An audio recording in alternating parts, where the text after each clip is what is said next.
क्योंकि अब मालूम नहीं चला कि वो आतंकी कहाँ से आई, कहाँ चले गए। लोकल स्पोर्ट 100% है, इसमें कोई डाउट नहीं है। अमेरिका में सैनिक की एवरेज उम्र कम इसलिए है कि वहाँ का जवान फौज में नहीं आता, तो जल्दी से ट्रेन किए हुए अध कचरा जो सैनिक है वो परफॉर्मेंस उसकी कभी अच्छी नहीं रही है पुरानी लड़ाइयों में, तो आगे कैसे अच्छी रह सकती है। सर काफ़ी सारे जो सैनिक हैं ना वो बड़ी उनकी कई वीडियोज़ ऐसी आती है, बड़ी फ्रस्ट्रेशन में होते हैं कि खाना ऐसा मिलता है, अब अधिकारी ऐसा बर्ताव करते हैं, तो क्या ऐसा सच में होता है? लेकिन अगर आप हमारे यहाँ पे जीडीपी का 3% डिफेंस को देंगे तो ये पे एंड पेंशन वाला हिस्सा कम हो जाएगा। जो कश्मीरी पंडित थे उनको वापस दे दें और ताकि वो वहाँ रहें, वोट करें, वहाँ के व्यवस्था के अंदर शामिल हों। राम राम, नमस्कार। इस समय आप हरियाणा तक देख रहे हैं और मेरा नाम है सोनिया सत्यानीता। ये बातचीत रहेगी रिटायर्ड कर्नल योगेंद्र सिंह के साथ। उनसे हम जानेंगे कि अब जो ऑपरेशन सिंदूर हुआ है, पहलगाम हमला हुआ है, अब उसके पीछे की क्या कहानी है, क्या तर्क हैं, क्या वितर्क हैं, कई तरह के सवाल इस समय सब लोगों के जहन में हैं। बहुत सारे सवालों का जवाब जानने की हम कोशिश करेंगे। योगेंद्र सर हमारे साथ स्टूडियो में हैं। सर बहुत शुक्रिया समय देने के लिए और बहुत शुक्रिया स्टूडियो आने के लिए। आप जब सेना में रहे, तो आप उस क्षेत्र में रहे, पहलगाम में, जम्मू कश्मीर में। अब क्या समझा उस क्षेत्र के बारे में? जो समझा वो हमें भी बताएँ सर। देखिए, कश्मीर जो है वो एक आइसोलेटेड वैली है। हुँ, आमतौर पे ऐसे इलाके, कई बार कोई टापू होता है या पहाड़ों में ऐसे इलाके जहाँ पे साल में 6 महीने तक रास्ते बंद रहें, तो एक वैसे तो अपने पूरे देश में कहा जाता है कि हर 12 कोस के ऊपर बोली बदल जाती थी। हुँ, हुँ, ये काम वो कहने की बात यह है कि कल्चर, लोकल कल्चर्स काफ़ी होती हैं। हम एक बड़ा देश हैं और इसमें बहुत सारे लोकल कल्चर हैं, लेकिन ज़्यादातर इन कल्चर्स के अंदर आपस के अंदर मेल काफ़ी है। तो जैसे भाई हमारे पूर्वज भी हरिद्वार जाते रहे हैं, वाराणसी जाते रहे हैं, वहाँ से भी लोग आते रहे हैं, तो इसमें कोई हमें ज़्यादा वो नहीं। लेकिन कश्मीर क्योंकि ये लगभग साल में 6 महीने तक कट ऑफ रहता था पहले, तो वहाँ पे लोगों के अंदर एक स्वाभाविक धारणा जागृत हो गई थी कि हम अलग हैं। इस धारणा को और ज़्यादा बल मिला 1947 के बाद, जब धारा 370 और 35A हुँ, लागू कर दी गई, जिनके कारण बाहर के लोग वहाँ पे जाके सेटल नहीं हो सकते। हुँ, तो एक तरह से इस धारणा को कि हम अलग हैं, हम विशेष हैं, इसको बल मिला। सन 47 के बाद पॉलिसी ऐसी बनी कि उनसे इस धारणा को और बल मिला। और दूसरी बात क्या होती है कि जब भी किसी समाज का बाकियों से संबंध कट जाता है, तो उस समाज के अंदर अपने आप को सुपीरियर मानने की और बाकी सबको अपने खिलाफ मानने की एक धारणा आ जाती है। वो सोचते हैं कि ये जो बाकी सब हैं वो तुमसे कुछ लेना ही चाहते हैं। तो इस किस्म की धारणाएं तब दूर होती हैं जब आप दूसरे समाजों के साथ मेल-जोल करते हैं, बातचीत करते हैं, तो आपको पता लगता है वो भी हमारे जैसे ही हैं, उनके भी सरोकार हम जैसे ही हैं। ये बात यहाँ पे नहीं हो पा रही थी। दूसरा, फिर यहाँ की जो पॉलिटिक्स चली वो बड़े स्वार्थी किस्म की पॉलिटिक्स थी, जिसका परिणति हुई 1989 में, जब कांग्रेस और नेशनल कॉन्फ्रेंस ने मिलके जो इलेक्शन था उसको बिल्कुल रिग किया और वो हारने वाले थे। उन्होंने वो बैलेट पेपर्स को एक तरह से उन्होंने वो इलेक्शन चोरी किया। उससे क्या हुआ कि वहाँ के जो दूसरे दल थे, जिनको आप मोटे तौर पे हुर्रियत के नाम दे सकते हो, जिन्होंने बाद में हुर्रियत अपने हुँ, आप को हुँ, भी हुँ। नाम दिया, उनको ये लगने लगा कि एक लोकतंत्रीय व्यवस्था में उनके लिए कोई जगह नहीं है। अगर इलेक्शन चोरी हो सकता है तो उनके पास और कोई साधन है नहीं लोकतंत्रीय व्यवस्था में जाने का। इस कारण से उनके अंदर जो विद्रोह की भावना पैदा हुई, उसको पाकिस्तान से सपोर्ट मिला, क्योंकि पाकिस्तान तो शुरू से ही कहता रहा है कि ये डिस्प्यूटेड एरिया है।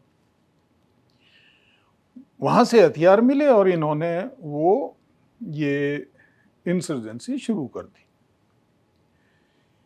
शुरू में आम व्यक्ति को भी, जो कश्मीरी था, उसको ये लगा बस आज़ादी तो कल ही मिल जाएगी, तो इसका बड़ा उस समय इन्होंने साथ दिया।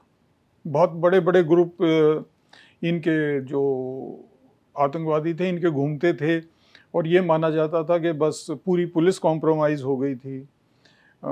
ये माना जाता था कि भाई आज़ादी तो बस आने वाली है। उस समय हमारे जो प्रधानमंत्री बने पीवी नरसिम्हा राव, इस देश को किसी दिन उनका याद करना पड़ेगा और उन्हें इस बात का क्रेडिट देना पड़ेगा कि उन्होंने जो था एक सख्त स्टेप लिए, फौज को खुला हाथ दिया और कश्मीर को अलग होने से बचाया। इसी दौरान क्या हुआ कि क्योंकि ये जो लोकल जो थे आतंकवादी या हथियारबंद लोग, वो सेना का मुकाबला नहीं कर पा रहे, तो पाकिस्तान ने उनको और स्ट्रांग बनाने के लिए, जो अफगानिस्तान में जो लड़ चुके थे और जिनका लड़ाई का अनुभव था, ऐसे मुजाहिदों को यहाँ भेजना शुरू किया। वो जो मुजाहिद जो ये आए, ये इनके लिए इस्लाम सर्वोपरि था। जो इससे पहले वाला जो कश्मीरी लड़ रहा था, उसके लिए उसकी आज़ादी, वो अपने कश्मीर के लिए लड़ रहा था, लेकिन ये जो मुजाहिद आया, ये इस्लाम के लिए लड़ रहा था। और धीरे धीरे जो वहाँ का ये जो अलगाववाद का जो मूवमेंट था, इसकी कमांड आ गई इन मुजाहिदों के पास। और ये मुजाहिद वही कार्य कर रहे थे जो पाकिस्तान स्टेट इनसे कराना चाहता। तो एक तरह से पाकिस्तान फर्मली इन कंट्रोल हो गया इस अलगाववादी मूवमेंट के। और अब उसके बाद क्या होता है कि धीरे धीरे वो थकने लग गए। ये बड़ी लंबी चल रही है इंसर्जेंसी, 89 में शुरू हुई, आज तक चल रहा है। तो धीरे धीरे उनमें थकान आ गई। उसके बाद ये जो आर्टिकल 370 को हटा दिया गया, 35A को हटा दिया गया, तो इससे उन लोगों के दिल में जो एक था ना कि हम तो हमेशा अलग रहेंगे और ये तो भारत सरकार भी मानती है, वो बात ख़त्म हो गई, वो हट गया। तो उससे लोगों को, जो आम आदमी पहले ही थका हुआ था, उसने अब सोचा कि चलो जो सिस्टम है उसमें ही काम करें। तो उससे उनकी जो अर्थव्यवस्था थी वो उभरनी शुरू हो गई थी। ये चीज़ जो थी, ना तो पाकिस्तान को पसंद थी, ना ही वो जो इस्लामिस्ट ग्रुप थे उनको पसंद थी। तो जहाँ तक पहलगाम का सवाल है, ये इस बात को दिखाता है कि उनको हताशा हो रखी थी कि बाजी हमारे हाथ से निकल रही है। टूरिज्म अच्छी तरह फैल रहा है, लोग भी ज़्यादा, जो काफ़ी कश्मीरी ऐसे हैं जो भारत के हक में बेशक ना हो लेकिन न्यूट्रल हो गए हैं। तो वो इस बात को शायद दोबारा जागृत करना चाहते थे और इसलिए उन्होंने पहलगाम कराया, और जिसमें वो रिलीजन का एंगल भी वो लेके आए कि लोगों से पूछ के कि भी आपका रिलीजन क्या है, उनको मारा। सर, वैसे हम ये फिल्मों में देखते थे इस तरह का संवाद कि आतंकी किसी से उसका धर्म पूछ रहे हैं और फिर उसको मार रहे हैं। तो आतंकवादियों के बारे में कैसी सी धारणा है कि वो सिर्फ जाते हैं, शूट करते हैं, उनके पास इतना समय नहीं होता कि वो उससे, किसी से उसका नाम, पता, सब चीज़ें पूछें? नहीं, ये तो है कि उनके पास समय का अभाव होता है, इसीलिए शायद उन्होंने पहलगाम का ये जो एरिया चुना, क्योंकि इसमें उस वक्त जो नियरेस्ट, जो सबसे नज़दीक वाला सिक्योरिटी पोस्ट था, वो लगभग पौना घंटा दूर था। तो उनके पास समय की इतनी ज़्यादा पाबंदी नहीं थी। और जहाँ तक religion as motivation is concerned, वो तो रहा है, हमेशा रहा है क्या इसे रिलीजियस। ये माने कि हाल ही में जो हिंदुस्तान की सियासत है वो हिंदू मुसलमान के बीच में नजर आती है, नेता बयान देते हो कुछ ज्यादा ही। अभी आप देखिए कि अब कर्नल सोफिया कुरैशी उनके लिए किस तरह की टिप्पणियां की गई। तो क्या हम ये माने कि जो हाल ही में जिस तरह की सियासत हो रही है ये उस सियासत के तरीके को भांप गई और तब सोचा कि चलो भारत में अब एक बार फिर से नेता तो कर ही रहे हैं हिंदू मुसलमान, अब आप लोग भी करा दें। हमारी कोई भी फॉल्ट लाइन होएगी, उसको हमारा दुश्मन ज़रूर उसका फ़ायदा उठाने की कोशिश करेगा।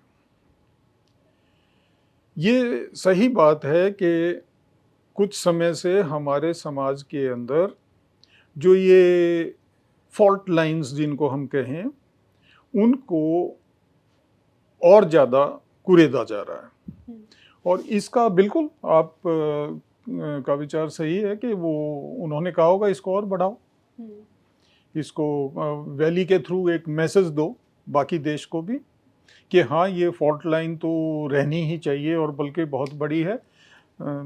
तो जैसे वो जनरल मुनीर ने उस समय, आज तो फील्ड मार्शल बन गया, तो जनरल मुनीर ने उस टाइम कहा भी था कि भाई हमारा तो सब कुछ अलग अलग है, टू नेशन थ्योरी उन्होंने याद दिलाई थी उससे कुछ समय पहले ही। हम्म। तो फिर उसमें क्या माने कि जो पहलगाम के जो स्थानीय लोग हैं वो संरक्षण दे सकते हैं? क्योंकि अब मालूम नहीं चला कि वो आतंकी कहाँ से आए, कहाँ चले गए?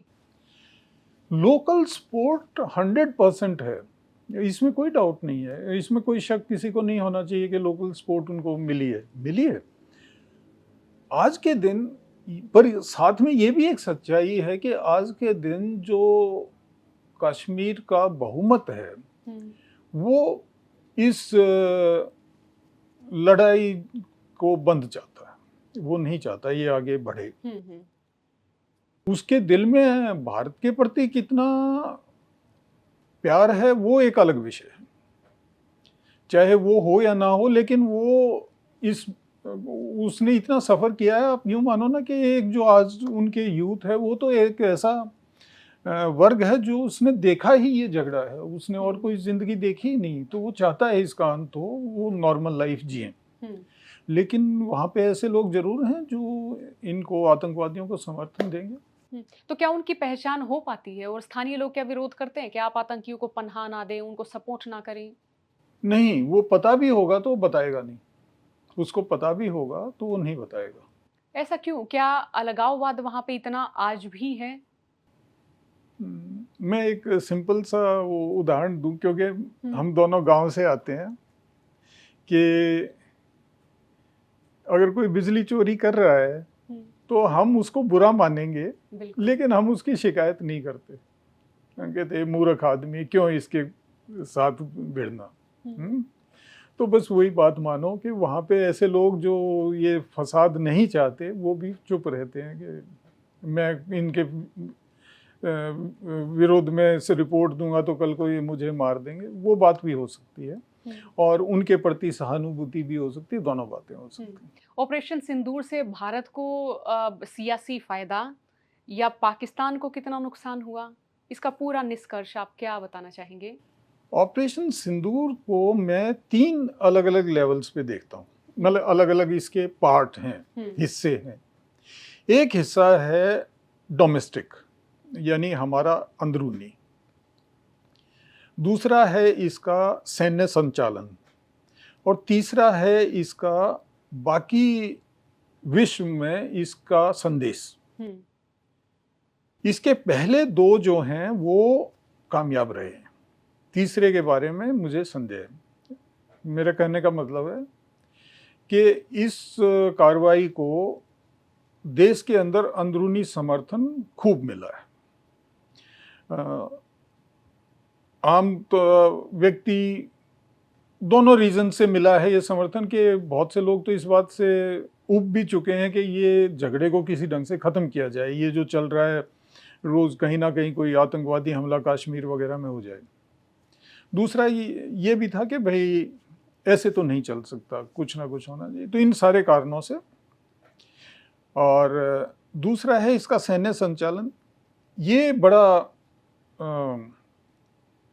बढ़िया रहा है।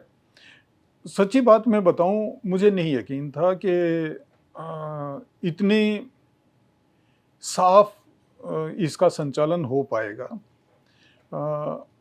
देखिए, हम दोनों न्यूक्लियर देश हैं, भारत और पाकिस्तान के पास न्यूक्लियर हथियार हैं। तो भारत नहीं चाहेगा कि वो एक ऐसी स्टेज आ जाए जिस पे पाकिस्तान को अपने एग्जिस्टेंस पे, यानी अपना एज ए नेशन के हम एक देश के तौर पे जिंदा रहेंगे या उसके बारे में शक हो जाए और वो न्यूक्लियर हथियार इस्तेमाल करे। दूसरा, भारत कन्वेंशनल वॉर जिसको कहते हैं वो भी इस लेवल की नहीं चाहता जिससे हमारा जो इकोनॉमी जो है इस वक्त अच्छा चल रहा है उसके ऊपर असर आए। लेकिन क्योंकि इस सरकार ने 2016 और 2019 में एक बेंचमार्क बना दिया था कि भाई हम ऐसा करेंगे अगर आतंकवादी वो होता है, तो अब इनको उस बेंचमार्क के ऊपर जीना जरूरी था उसके हिसाब। तो ये बड़ा सरप्राइज था कि ये उससे आगे गए और इन्होंने उसको ये एक स्ट्रेटेजिक चेंज ये लेके आए कॉम्पेलेंस का। लेकिन कॉम्पेलेंस जिसको कहते हैं कि मैं आपका व्यवहार बदल दूंगा, इन्होंने अब ये अपने लिए एम रखा है। प्रधानमंत्री कहते हैं कि भाई पाकिस्तान को अपना रवैया बदलना ही होगा वरना हम ऐसा ही करते रहेंगे। तो हम जो पहले जो हमारा डेटरेंस वाला था कि अगर आप मेरे को इतना नुकसान करोगे तो मैं आपको भी उतना नुकसान कर दूंगा, उससे हम आगे बढ़ रहे हैं। अब हम ये जो सरकार कह रही है कि हमारी पॉलिसी ये है कि हम कंपेल करेंगे, तो एक सैन्य जो व्यवस्था है उसके लिए इस किस्म की पॉलिसी को एक स्ट्रेटेजिक तौर पे इम्प्लीमेंट करना बड़ा कठिन होता है। दोनों के पास न्यूक्लियर हथियार हैं, पाकिस्तान के पास स्ट्रेटेजिक डेप्थ नहीं है और वो आज के दिन वैसे भी बड़ा परेशान है, उधर उसका अफगानिस्तान के साथ प्रॉब्लम चल रही है। तो इस हालत में एक ऐसे लेवल पे लड़ाई को रखना जहाँ पे मैसेज भी चला जाए, पाकिस्तान को इतना नुकसान भी हो जाए जो उसको ऐसा लगे कि भाई बार बार इतना नुकसान सहना हमारे लिए अच्छा नहीं होगा। तो एक तरह से आप उसको कंपेल भी कर दें, उसको फोर्स भी कर दें और इसको कन्वेंशनल लड़ाई तक ना जाने दें। तो ये एक बड़ा अच्छा इन्होंने काम किया। पूरा जो इंटरनेशनल ऑब्जर्वर हैं ज़्यादातर जो कॉम्पिटेंट हैं और जिनकी बारे में ये है कि हाँ भाई ये लोग आमतौर पे सही बोलते हैं, उनकी राय ये है कि हाँ भारत इसमें कामयाब रहा है लेकिन नुकसान हुआ है। पाकिस्तान का, दोनों देशों का किस किस तरह से? उनका तो नुकसान काफ़ी बड़े लेवल पे हुआ है। जैसे उनका एयर डिफेंस सिस्टम कमज़ोर साबित हो गया, तो ये अब उनको अपना एयर डिफेंस सिस्टम को अपग्रेड करने के लिए बहुत इन्वेस्टमेंट करनी पड़ेगी। दूसरा, उनके जो ये टेररिस्ट थे तो उनको नुकसान हुआ है। हम कह रहे हैं 100, वो कह रहे हैं 31, पर जो भी है नुकसान उनको इनके हुआ है। और उनका जो बाकी मिलिट्री इंफ्रास्ट्रक्चर था जिसको उस पे भी नुकसान हुआ है, ख़ास तौर पे जैसे नीलम घाटी का एक एरिया है J&K में, वहाँ पे लगभग उनके सारे जो डिफेंस वर्क्स हैं वो ध्वस्त हो गए। लेकिन पाकिस्तान ने भी पूरी प्लानिंग की ना। आप देखिए सिरसा में भी मिसाइल के टुकड़े आके गिरे। हाँ, देखिए हमें कभी ये नहीं मानना चाहिए कि पाकिस्तान, वो कहते हैं ना, it will roll over and die. ऐसा नहीं होने वाला है कि हम इधर से हमला करेंगे और अगले 24 घंटे में ही पाकिस्तान हाथ खड़े कर देगा, ऐसा नहीं होने वाला है। उनके पास प्रोफेशनल मिलिट्री है, उसकी कुछ कैपेबिलिटीज़ हैं और जो वो उनकी विशेष तौर पे उनका फोकस सिर्फ इंडिया ही है। इंडिया का फोकस तो चाइना भी है, पाकिस्तान भी है, लेकिन उनका फोकस सिर्फ इंडिया है। और उनकी कैपेबिलिटीज़ को आप डिस्ट्रॉय कर सकते हो, मतलब उनका आप ख़त्म कर सकते हो, लेकिन वो एक लंबा समय लेगा। वो 5, 10, 20 दिन में होने वाली बात नहीं है। वो लंबी लड़ाई, अगर भारत ऐसा करना चाहेगा तो भारत को फिर एक लंबी लड़ाई लड़नी पड़ेगी। और जो इस तरह के जंग होती हैं जो कि महज़ हफ्ते में शुरू होती है, हफ्ते में ही ख़त्म हो जाती है। तो क्या इससे आतंकियों के मन में डर बैठता है या किसी सरकार के मन में डर बैठता है कि अगर आगे किया जाएगा तो जवाब इससे ज़्यादा हो सकता है? यही तो है, इन अभी जो हमारी स्ट्रेटेजी जो इन्होंने डिक्लेयर की है, कॉम्प्लायंस वाली, मतलब हम डेटरेंस से आगे जा रहे हैं। और उसमें हम पाकिस्तान को ये दिखा रहे हैं कि जो ये एक न्यू नॉर्मल हम लेके आए हैं कि अब उनका चाहे वो इंटरनेशनल बॉर्डर वाला हिस्सा हो, चाहे वो एलओसी वाला हिस्सा हो, पूरा पाकिस्तान पे हम कार्रवाई करेंगे। तो अब ये पाकिस्तान को डिसाइड करना पड़ेगा कि वो इस, देखिए ये तो एक फैक्ट है कि हर बार नुकसान तो कुछ ना कुछ उनका ही ज़्यादा होगा। हुँ। तो अब ये उनको डिसाइड करना पड़ेगा कि क्या वो इस किस्म की सिचुएशन चाहते हैं जब उनकी इकोनॉमी वीक है, उनका अफ़गानिस्तान के तालिबान गवर्नमेंट के साथ प्रॉब्लम चल रहा है, उनकी अपनी जो पॉलिटिकल सिस्टम है वो इस वक्त अनस्टेबल है। बलूचिस्तान भी मान हाँ, हुँ, तो पाकिस्तान में डिसीजन मेकिंग तो फील्ड मार्शल मुनीर को करनी है। हुँ, तो अब उनको सोचना है कि क्या वो चाहेंगे, और इससे अगर बार बार, सबसे बड़ी प्रॉब्लम क्या आएगी कि एक इमेज ट्रैप होता है। आपने कई बार देखा है, वो हम कहते हैं ना कि किसी घर में डोमेस्टिक वायलेंस हो रही हो तो हम कहते हैं बाहर मत बात करो, हुँ। घर का, ग मामला है, घर हाँ भाई में घर बात में करो। ही हुँ, रखो, हुँ, नहीं तो हमारी तो इज्जत खराब हो जाए। इसको कहते हैं इमेज ट्रैप, हुँ, कि हमने अपनी एक इमेज बना ली, उसमें हम अब ट्रैप हो गए हैं। हुँ, हुँ, हुँ, पाकिस्तान आर्मी की एक इमेज ट्रैप है कि उनको, उनका पूरे का पूरा जो उन्होंने अपनी इमेज बनाई है वो इस बात पे बनाई है कि हम इस देश का जो है वो पहरेदार हैं, इस देश के रक्षक हैं भारत के खिलाफ। हुँ, अब वो ऐसी सिचुएशन उनके लिए घातक है कि जिसमें वो उन पाकिस्तानी नागरिक की नज़रों में ऐसे दिखें कि तुम तो वो काम नहीं कर पा रहे हो। तो इसलिए ये जो इमेज ट्रैप है, ये हो सकता है पाकिस्तान को मजबूर करे कि वो और एक्शन इस टाइप के करे। लेकिन पाकिस्तान को फंड्स भी तो मिल रहे हैं ना, आईएमएफ ये की ओर जो से बता दिया है गया। हुँ, आईएमएफ वाला, हमारा वो जो तीसरा हिस्सा था ना, जो मैं कह रहा था कमज़ोर रहा है, जो इंटरनेशनल बॉडीज़ को हम अपना मैसेज क्लियरली नहीं दे पाए हैं कि हम जो कर रहे थे वो ठीक था और वो समय की मांग थी, वो हिस्सा हमारा कमज़ोर रहा है। हुँ, तो इसमें ट्रंप की मध्यस्थता क्यों हुई? ट्रंप की मध्यस्थता नहीं, उसका फैसिलिटेशन तो ज़रूर हुआ है। हुँ, देखिए, ये तो एक भारत के जो एक्सटर्नल अफेयर्स मिनिस्टर हैं वो भी कह रहे थे कि हम सबके साथ कांटेक्ट में थे, हुँ, सबसे हम बातें कर रहे थे। उन्होंने देश भी गिनाए जिनसे वो बातें कर रहे थे, उनमें अमेरिका भी शामिल है। तो ये एक आम सी बात होगी कि अगर वो अमेरिका से बात कर रहे थे तो इसी विषय पे बात कर रहे थे ना, कि भाई पाकिस्तान से के हुँ, साथ हुँ, हमारी ये प्रॉब्लम है। तो इसमें ये तो है नहीं कि अमेरिका सिर्फ सुन के बैठा होगा, उसने भी अपना कुछ 2 शब्द बोले होंगे। तो उन्होंने इतना तो ज़रूर बोला होगा कि भई आप इस बात को रोक क्यों नहीं देते?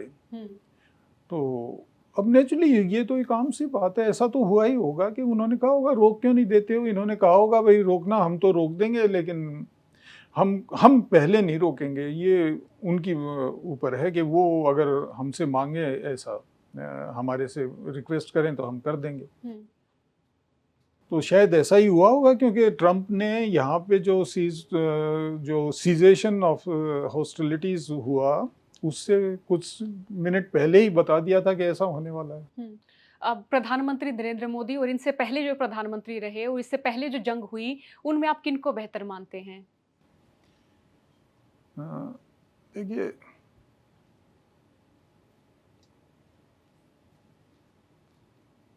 डिफ़िकल्ट, थोड़ा-सा और समय निकलने दो, ठीक है। थोड़ा-सा और बातें सामने आएँ। एक बात तो सही है, देखो, हुँ, इस प्रधानमंत्री ने ज़िम्मेवारी तो ली है। हुँ, मतलब ये बड़ा क्लियरली जो भी आ रहा था, जो ये ऑप्टिक्स रिलीज कर रहे थे सरकार, फोटोग्राफ वगैरह, मीटिंग्स वगैरह के, तो ये डायरेक्टली इंचार्ज दिख रहे थे। तो ये मतलब अगर इसमें फेलियर होता तो भी इनकी जिम्मेवारी होती। तो वो एक ऑप्टिक्स वाला पार्ट तो इनका था, और शायद वो समय की मांग भी है। पहले सन 71 में या सन 65 में तो इतना मीडिया नहीं था। जहाँ तक ओवरऑल परफॉर्मेंस की बात है, ओवरऑल परफॉर्मेंस में तो ये तीनों बातें आती हैं, डोमेस्टिक भी, सैन्य संचालन, और बाहर के देशों से बातचीत भी। तो बाहर के देशों से बातचीत में हम कमज़ोर भी रहे हैं। तो देखो, अब जो अग्निवीर का जो मुद्दा है, ये मैं कहूँ कि पूरे हरियाणा के जवान मैंने इतने निराश देखे हैं। अग्निवीर से पहले मैं देखती थी सुबह-सुबह सर 6 बजे बहुत सारे जवानों को देखती हूँ रेस लगाते हुए, दौड़ लगाते हुए, और हर महिला कहती है हमारा छोरा फौज की तैयारी कर रहे हैं। अब 100 में से सिर्फ 20% महिलाएँ ऐसा बोलती सुनती, और वो भी बहुत दुःख में कि ठीक है रेस मारे, फौज में हो जाएगा तो ठीक से, ना तो बेबे देखांगे कि मैं और। तो ये सेना के लिए बड़ा घातक है अग्निवीर। बिल्कुल, ये पता नहीं कैसी पॉलिसी, क्यों ये कई बार होता है ना कि कुछ करो। मेरे को लगता है ये ऐसे वाली पॉलिसी रही है कि शायद इस सरकार में कोई है जो चाहता था भी कुछ मैं करता हुआ दिखूं, दुनिया मुझे याद रखे मैंने ये किया। कुछ ऐसा हुआ है, क्योंकि इस पॉलिसी का कोई आधार नहीं दिखता। इस पॉलिसी से कोई होने वाला फायदा नहीं दिखता। और मैं फैक्ट्स पे बात कर रहा हूँ, मैं हवा में बात नहीं कर रहा हूँ। देखिए, ये जो सरकार कह रही है वो ये कह रही है कि हमें फौज की जो औसत उम्र है वो ज्यादा थी और उसको हम कम करना चाहते हैं। ये बात इन्होंने ऑफिशियली कारण दिया है। अब ये ठीक है, औसत उम्र कम हो जाएगी, मान ली, लेकिन एक बात ऐसा ही एक और भी बात होती है कि कोई भी चेन उतनी स्ट्रांग होती है जितना उसका वीकेस्ट लिंक। या अब आप इस बात को यूं मान लो कि एक ग्रुप है, वो उसको 10 किलोमीटर चल के जाना है। उस ग्रुप में एक 8 लड़के ऐसे हैं जो यंग हैं, जो 25 साल से कम हैं। 2 ऐसे हैं जो 30 साल से ऊपर के हैं। कौन स्पीड, किसकी स्पीड पे चलेगा ये ग्रुप? 30 साल वालों की स्पीड पे चलेगा ना। तो उस औसत उम्र का कोई असर नहीं पड़ा। क्यों नहीं पड़ा? कि आज के दिन भी सेना में जो ये कह रहे हैं कि भी अग्निवीर आखिर में जाके 50% हो जाएंगे, बल्कि इनके कुछ समर्थक तो कहते हैं कि 65% हो जाएंगे। आप कितने ही बना लो, उनकी उम्र बेशक कम हो, लेकिन उनको जो लीड करने वाले हैं, उनके जो कमांडर हैं, उनकी उम्र में तो फर्क नहीं पड़ा ना। उनकी उम्र तो बल्कि 4 साल बढ़ गई, क्योंकि अब सिपाही की नौकरी तो इसके बाद शुरू होएगी। इन 4 साल तो काउंट नहीं होंगे। तो अब पहले जो सिपाही भर्ती होता था 18 साल का, और मान लो हवलदार बन जाता था वो 30 साल की उम्र में, अब वो सिपाही बनेगा 22 साल की उम्र में, 4 साल अग्निवीर रहने के बाद। तो हवलदार बनेगा वो 34 साल की उम्र में। तो आपकी औसत उम्र तो बेशक कम हो गई, लेकिन आपकी जो एक्चुअल वर्किंग फंक्शनल एज है वो तो आपके लीडर की तो बढ़ गई। लेकिन ये कारण इन्होंने जनता को समझाने के लिए, फिर वो कहते हैं, इसके समर्थन में उन्होंने क्या बात बोली कि जी ये देखिए अमेरिका की फौज में उम्र इतनी कम है। पार्लियामेंट का स्टेटमेंट है जिसकी मैं बात कर रहा हूँ। अमेरिका में कम है, फलाने उसमें, इजराइल में कम है। ये बात जो है ये एक बहकाने वाली बात है। कैसे बहकाने वाली बात है? अमेरिका में सैनिक की एवरेज उम्र कम इसलिए है कि वहां का जवान फौज में नहीं आता। वहां पे इंसेंटिव देते हैं वो कि आप फौज में आओ, फिर इंसेंटिव उसको देते हैं आप रहो। वो चाहते हैं कि उनके जो सैनिक आए वो लंबे समय के लिए आए। क्योंकि लंबे समय के सैनिक से फायदा है आपकी सेना को बनिस्बत ये जो छोटे समय वाले हैं। वहां पे प्रॉब्लम है कि लंबे समय के लिए ना वो नहीं आना चाहते, तो उस बात की यहाँ तुलना आप नहीं कर सकते, वो एक अलग इनफेक्ट उल्ट बात है। यहाँ तो लोग आने को तैयार हैं, वहां पे आने को तैयार नहीं है, तो ये आप कैसे उस बात को उदाहरण दे सकते हैं यहाँ के लिए।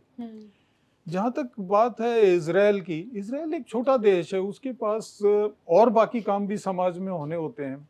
वो यहाँ पे लगातार सैन्य में नहीं रह सकता उनका आदमी, तो उनका एक रिजर्व सिस्टम है जिसमें हर एक नौजवान सेना की ट्रेनिंग लेता है, लड़कियां भी लड़के भी, और जरूरत पड़ने पे आता है।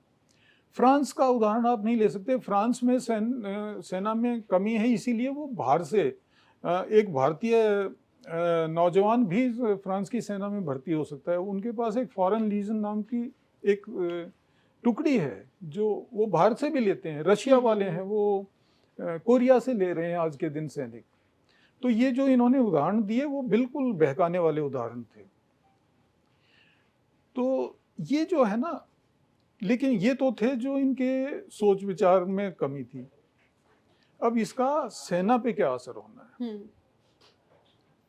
देखिए, सबसे बड़ी बात होती है एक कॉवनेंट। कॉवनेंट का मतलब होता है एक वचन। जब जैसे एक अनरिटन वचन होता है, आपके माँ बाप अपने बच्चे को एक कॉवनेंट देते हैं कि हम तेरा देखभाल करेंगे जब तक तू बड़ा नहीं हो जाता, और जब वो बच्चा बड़ा हो जाता है तो वो एक कॉवनेंट है कि वो अपने माँ बाप की ये अनरिटन कॉवनेंट है। ऐसा ही कॉवनेंट जो है वो एक कुछ देशों में ये रिटन है, जैसे इंग्लैंड के अंदर ये कॉवनेंट एक रिटन पॉलिसी है, लेकिन बाकी देशों में जिसमें भी एक अच्छी सेना है उसमें ये कॉवनेंट होता है कि सैनिक अपनी जान देने की वचन देता है देश की रक्षा के लिए, बदले में देश उसको एक वचन देता है कि तू अगर मर भी गया तो तेरा जो पीछे भी जो भी तेरी जिम्मेवारियां रह जाएंगी वो हम पूरी करेंगे। ये एक कॉवनेंट है। ये कॉवनेंट जो है किसी भी लोकतांत्रिक व्यवस्था में सेना और देश के बीच में बहुत जरूरी है, और इसकी रिस्पेक्ट बहुत जरूरी है। ये जो अग्निवीर स्कीम है ये उस कॉवनेंट को तोड़ती है। कैसे तोड़ती है? आप पहली बात उसको 4 साल लेते हो, उसके बाद उसको बाहर निकाल दिया, उसके इस दौरान भी अगर उसको नुकसान मतलब जानी नुकसान होता है माली, तो उसको एक इंश्योरेंस का कुछ पैसा मिल जाएगा और कुछ उसको एक वन टाइम ग्रांट मिल जाएगी। 40 लाख की वन टाइम ग्रांट है, बाकी उसका वो है इंश्योरेंस का 48 लाख, और उसके बाद उसको गुड बाय है। उसके बाद उसका परिवार कहीं जाए क्या कैसे ही रहे कोई फर्क नहीं पड़ता। तो ये उस कॉवनेंट को तोड़ते हैं। दूसरी चीज जो है प्रॉब्लम वो है सैनिक को डिग्रेड करता है। देखिए दुनिया में सब जगह, आपके ऑफिस में भी एक हायरार्की होगी, एक लड़का है जो चाय वगैरह देता होगा और एक आपका एमडी है, और इसके बीच में बाकी लोगों की अपनी अपनी पोजीशन है। भारत की जो सेंट्रल गवर्नमेंट है इसका भी एक ऐसे ही हायरार्की है। उस हायरार्की में सैनिक जो था तीसरे पायदान से शुरू होता था। उससे जो पहले वाले 2 पायदान थे उनमें से जो सबसे पहला है उसको एमटीएस कहते हैं, मल्टीटास्क स्पेशलिस्ट, यानी कि वो जो कोई ड्राइवर है कोई पीएन है इस टाइप का। उसकी तनख्वाह आज कम से कम जिस दिन वो ज्वाइन करता है सेंट्रल गवर्नमेंट को, वो टीएडीए डीएसीए मिला के 34,000 बनती। मात्र 34,000। मात्र 34,000।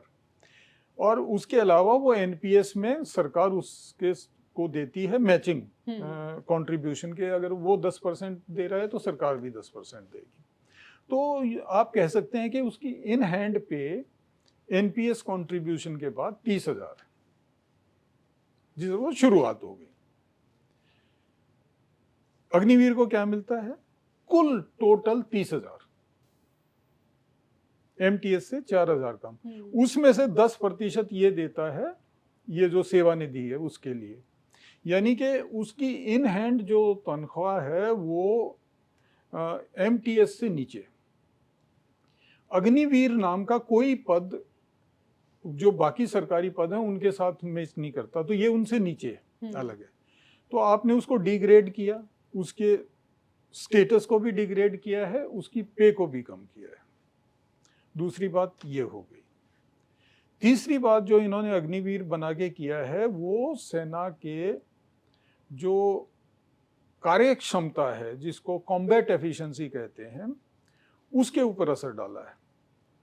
जैसा मैंने बताया आपको कि अमेरिका हो चाहे कोई भी देश हो, वो लंबे समय के लिए सैनिक लेना चाहते हैं, क्योंकि लंबे समय में वो अच्छा ट्रेन हो जाता है, उसका बाकियों के साथ उसका दोस्ती, उसका स्वभाव बाकियों के साथ जुड़ जाता है।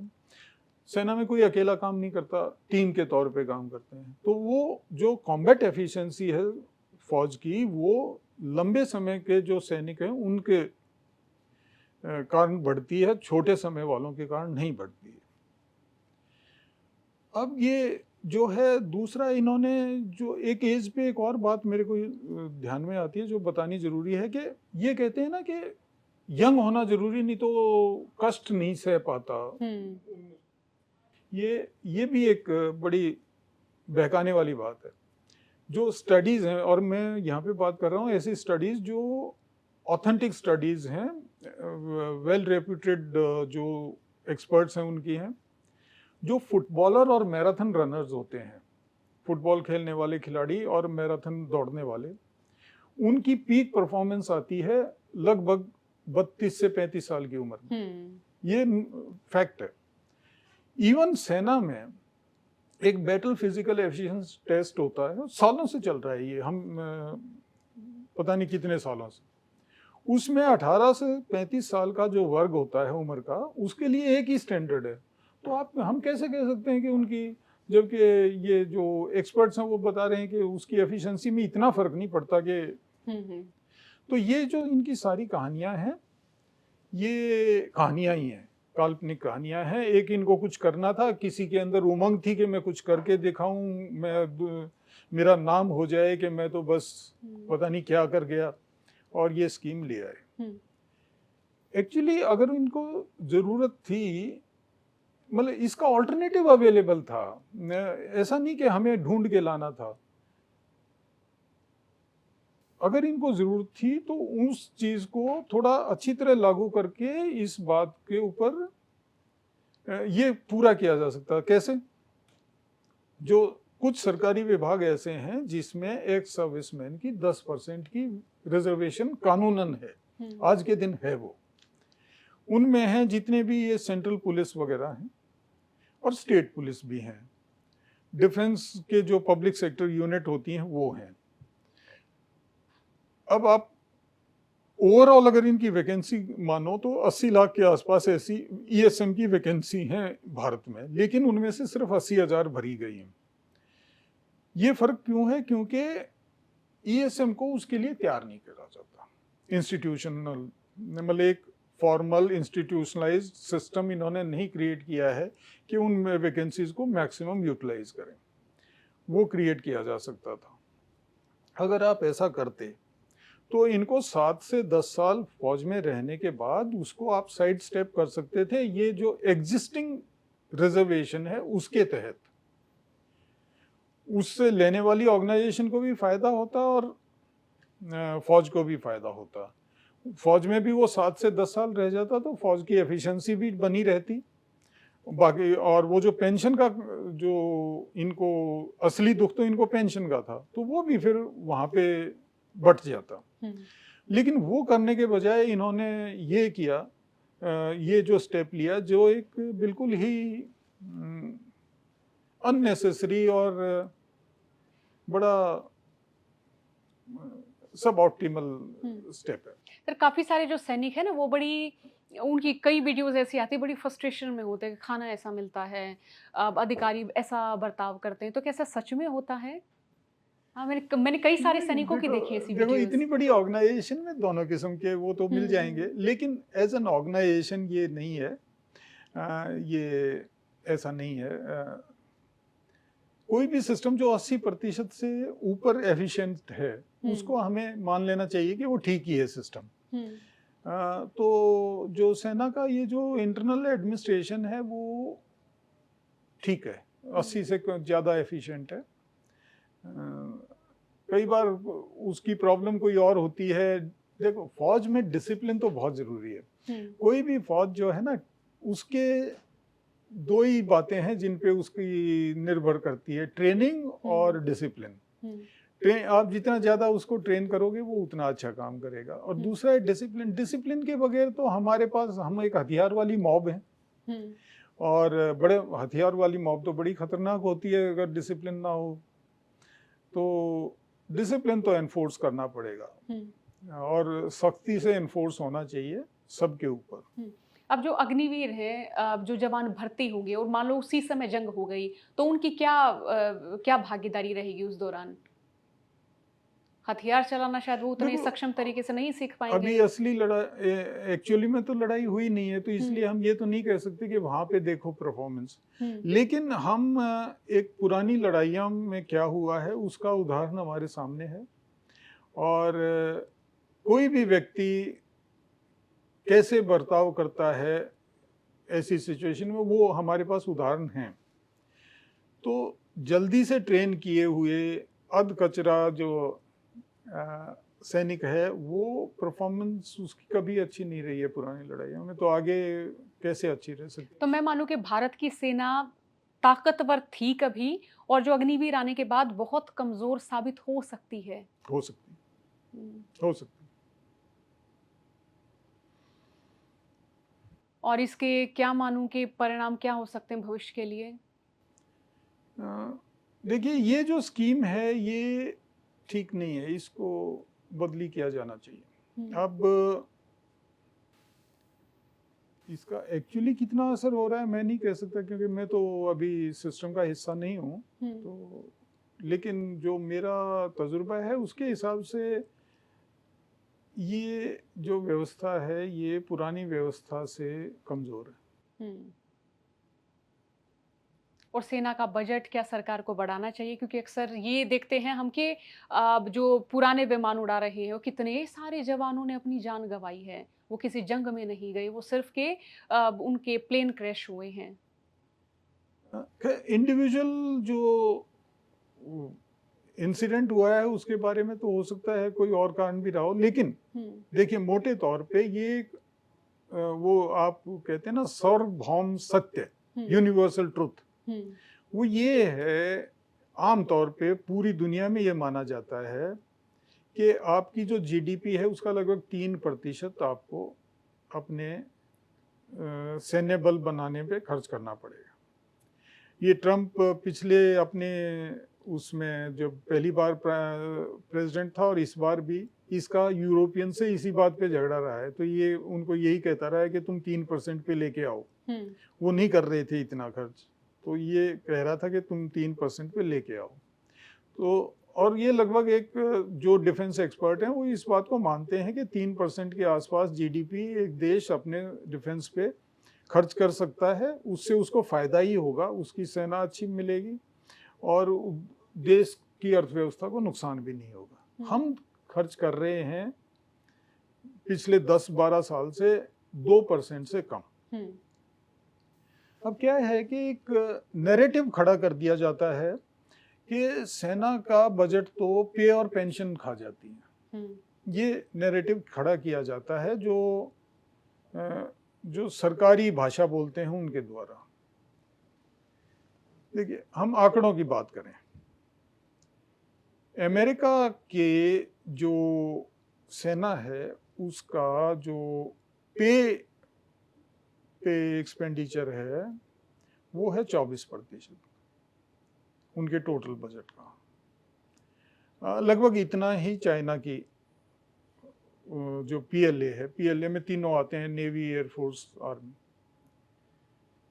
ये जो है लगभग इतना ही हमारा है। तो जहां तक पे का सवाल है, वो तो जब आपका बजट 2% से कम है जीडीपी के, तब भी आपका पे जो है वो लगभग 24% आ रहा है। एक सेगमेंट हमारे यहाँ पे ना एक डिफेंस सिविलियन भी एक सेगमेंट है, काफ़ी बड़ा सेगमेंट है, लगभग 4 लाख से ऊपर उसमें है, तो उनका जो है वो भी फौज के साथ मिलाया जाता है, तो ये फिगर फिर बढ़ जाती है, जबकि मैं बात कर रहा हूँ सिर्फ फौजी सेगमेंट की। तो फिर आते हैं हम पेंशन पे। अब अमेरिका में पेंशन एक्सपेंडिचर कम है। क्यों कम है? क्योंकि जैसा मैंने बताया था कि वहाँ पे लोग सर्व नहीं करना चाहते लॉन्ग, वो आते भी हैं तो छोटे समय के लिए आते हैं, तो पेंशनेबल सर्विस तक नहीं पहुँचते हैं। तो लेकिन वहाँ पे एक डिपार्टमेंट ऑफ वेटरन अफेयर्स है। उस डिपार्टमेंट ऑफ वेटरन अफेयर्स का जो बजट है वो जो अमेरिका का डिफेंस बजट है उससे अलग है, और वो लगभग उसका 20% है। यानी एक तरह से वो डिफेंस बजट का 20% पेंशन्स में दे रहे हैं, क्योंकि वेटरन्स को जा रहा है वो जो फौजी। तो एक्चुअली अमेरिका का टोटल अगर आप देखें तो वो जो टोटल उनका डिफेंस एक्सपेंडिचर है उसका लगभग 40% हिस्सा पे एंड पेंशन्स में जा रहा है।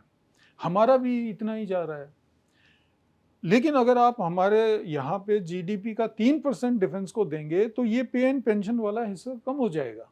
इसकी जो परसेंटेज है वो ड्रॉप होके आ जाएगी, लगभग 18% हो जाएगा पे का, और लगभग 6% हो जाएगा पेंशन का, तो लगभग 24% का टोटल का, जो कि अमेरिका और चाइना वगैरह से काफ़ी कम होगा।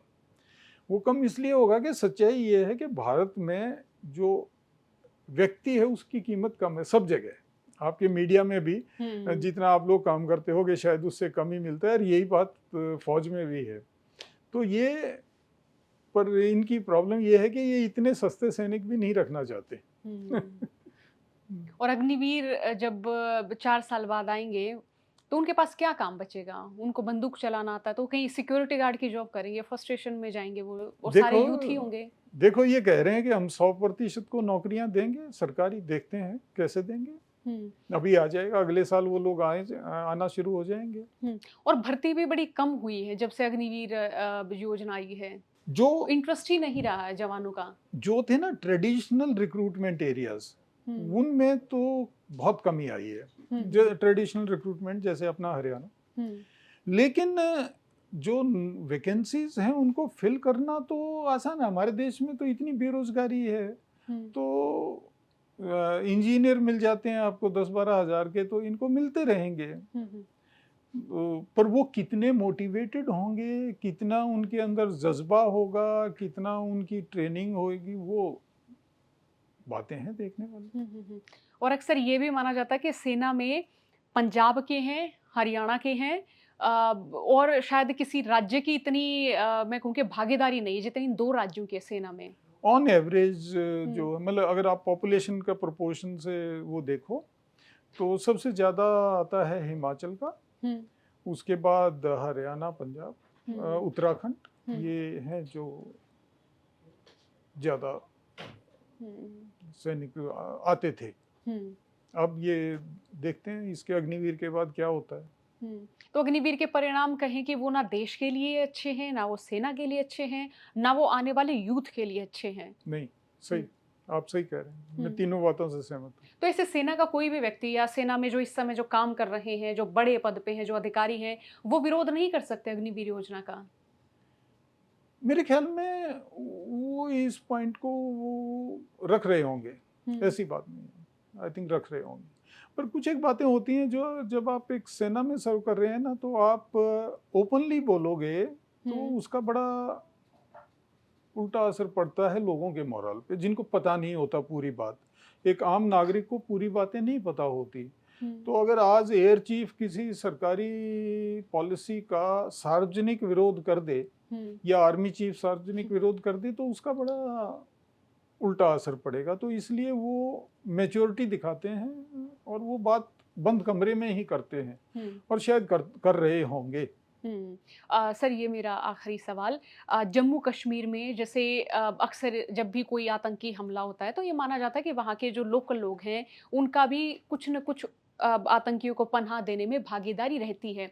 तो इसे किस तरह से कम किया जाए? आतंकी हमला करते हैं, चले जाते हैं, कुछ 100 में से पकड़े जाते हैं, कुछ 2-4 उनके बाद मालूम नहीं वो कहाँ से आए, कहाँ चले गए, कैसे क्या रहा? तो इसे कैसे कंट्रोल किया जाए? देखिए, आपको इसका सीधा-सा जवाब ये है कि आपको वहाँ जो भारत का समर्थक है, उसकी संख्या बढ़ानी पड़ेगी। हुँ, सीधी-सी बात ये है। अब वो संख्या कैसे बढ़े? एक तो ये है कि वहाँ के जो लोग हैं, उनकी ये बात समझ में आए कि भारत के साथ उनको ज़्यादा फ़ायदा है हुँ, आज़ाद होने के बनिस्बत या पाकिस्तान के साथ मिलने से। ये बात तो शायद उनको समझ में आती है हुँ, कि भई पाकिस्तान के साथ मिलने में तो उनको कोई फ़ायदा नहीं है। लेकिन उनके दिल में एक वो जो अलगाव का भावना है कि हम अलग के हम असी डिफरेंट हैगे वखरे हैगे हुँ, टाइप हुँ, वाली हुँ, बात, तो वो वाली जो बात है वो है उनके। हुँ, अब क्योंकि हम एक लोकतंत्र हैं तो जो भी हम करें वो लोकतंत्र के उसमें ही दायरे में ही होना चाहिए। तो मेरे को तो एक बात लगती है कि सरकार को ठोस कदम उठाने चाहिए कि वो जो कश्मीरी पंडित थे उनको वापस ले जाएं हुँ, और ताकि वो वहाँ रहें, वोट करें, वहाँ के व्यवस्था के अंदर शामिल हों। और दूसरा वहाँ पे सरकार को चाहिए ऐसे स्पेशल जोन्स बनाएं जिनके अंदर बाहर का व्यक्ति जाके और सुरक्षित महसूस करते हुए काम कर सके हुँ, और वहाँ पे रहते हुए उसको वोटिंग वगैरह का भी अधिकार हो। जिससे क्या होगा कि वहाँ के लोग भी बाहर के लोगों से मिलेंगे, उनको दूसरों के विचार भी पता लगेंगे, हुँ, उनको अपनी कमियां भी दिखेंगी, अपनी अच्छाइयाँ भी दिखेंगी, औरों की अच्छाइयाँ भी दिखेंगी। और दूसरा ये है कि एक और वर्ग होगा जो वहाँ की व्यवस्था में अपना हिस्सा डालेगा हुँ, और उससे वो एक ढंग है। हुँ। आपने किताब भी लिखी हलवा कश्मीर, हलवा शमशीर, हलवा शमशीर हल माफ़ कीजिएगा। हाँ, हल तो व वाह! शमशीर मतलब क्या अर्थ है सर इसका? ये है हल मतलब जो अपना प्लाव जो हल, हल और हाँ, शमशीर कल तलवार। हुँ, एक वो ये हेडिंग आया मेरे दिमाग में, एक ब्रिटिश सिविल सर्वेंट था, हुँ, तो उसने एक वो हमारे अपना हरियाणा के लोगों का विवरण दिया था, तो उसमें कहा था कि वो खेत में हल जोतता है हुँ। कमर पे तलवार बांध के। अच्छा, हरियाणा का लोग। हाँ, तो ये उनका विवरण था और ये विवरण सच था कि उस समय विशेष तौर पे जब मुगल साम्राज्य टूटने लगा और अंग्रेज़ों के आने तक, ये एक बड़ा जो था ना अनार्की जिसको कहते हैं हुँ, अव्यवस्था का समय था। तो हमारे लोगों ने उस समय बड़ा डिफ़िकल्ट टाइम जिया है। तो ये मेरी किताब उस समय पे फ़ोकस्ड है 1650 से 47। हुँ, तो ये एक्चुअली मेरी थी कि जो मैं ओवरऑल उसके बाद मैंने अब लिखा है एक 18वीं सदी पे, एक 19वीं सदी का हरियाणा हुँ, और अभी एक आर्ट बुक निकाल रहा हूँ मैं कि हमारे यहाँ पेंटिंग भी होते थे। हुँ, हमारे यहाँ पे दुनिया की सबसे सुंदर स्त्रियों में से स्त्रियाँ रही हैं, जो उस समय के जाने-माने पेंटर्स ने उनको पेंट किया है। हुँ। तो उसके उनके ऊपर सर बहुत शुक्रिया आप स्टूडियो में आए और ये जो किताब है और आपकी जो सारी ही किताबें हैं उन सब पे एक और बातचीत हम लोग करेंगे। मेरी आपसे गुज़ारिश है, बिल्कुल, ज़रूर समय दीजिएगा सर और बिल्कुल, बिल्कुल। बहुत-बहुत शुक्रिया सर, बहुत शुक्रिया आपका। थैंक यू, मेहरबानी। तो आपने बातचीत सुनी और आपने सुना भी कि जो अगली बातचीत होने वाली है, वो किस विषय पे होने वाली है।